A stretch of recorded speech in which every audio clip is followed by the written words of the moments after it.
Welcome to your Daily 5 for Monday, July 28th, 2025. As part of the blitz of movies that Lando and I watched ahead of him taking a week's vacation, we watched a 1982 thriller film titled Murder by Phone. In the United States, it was titled Bells, but that was the cut-down edition. We watched the uncut UK version, which is Murder by Phone.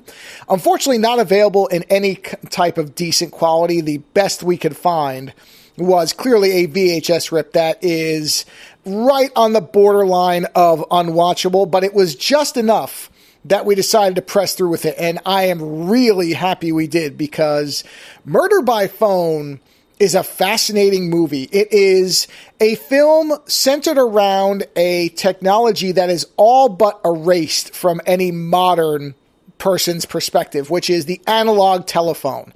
So phones themselves, of course, exist, but now they are generally digital, cell phones, smartphones. Almost nobody, outside of specialized uses and older people. Actually, I had an analog line up until a few years ago, but even when most people think they have an analog line, they really are actually working on now a digitized phone system on the background. So even if you have copper wire in your house, the actual central office, wherever your phone service goes back to from, past your house, is likely using a VoIP system to manage it. It's only using those copper wires to get to your house, but they're not really copper wires the way they used to be.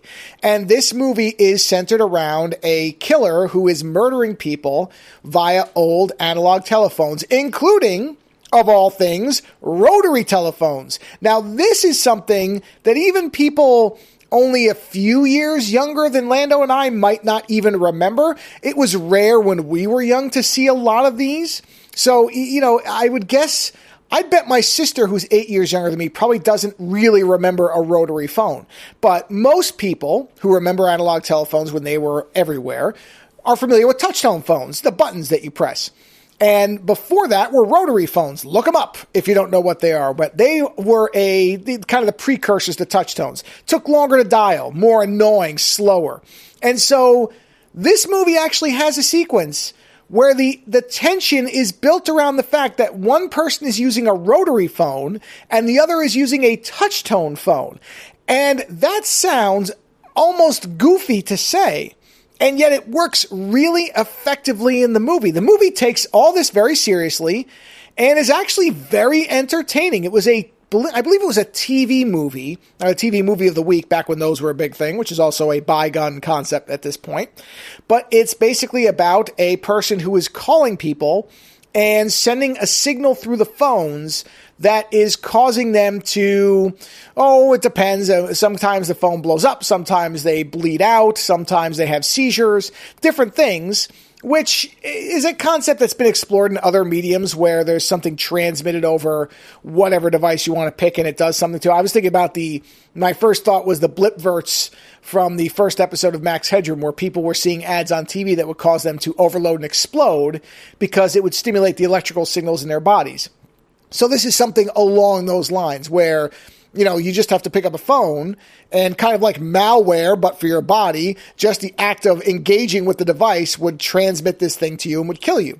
And it's an adorable movie because, again, the idea of phones the way they used to exist is completely obliterated now. I mean, nothing like this would ever happen. Even payphones barely exist in most places.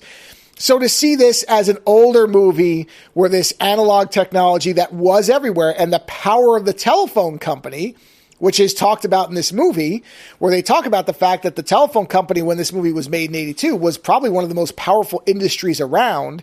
And of course now it's a radical shift away from that. But the movie works on its own merits. Lando at one point said it felt like a Michael Crichton movie. I think that's very correct. It does feel like a Crichton book or movie. And it's actually really good. The main person most people would know, if you know him at all, would be Richard Chamberlain, who's an excellent actor, who's doing a great job in the movie. But there are also a number of other character actors of the time. Some people I recognize, some voices you may recognize, particularly the narrator from Scrooge, of all things, is in this as a partial main character.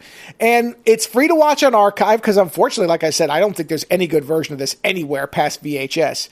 So It's hard to generally recommend it, but it's a well-made movie. So again, 1982, Murder by Phone. Look up the trailer. If it looks at all interesting, watch it, and you'll have a good time. Later.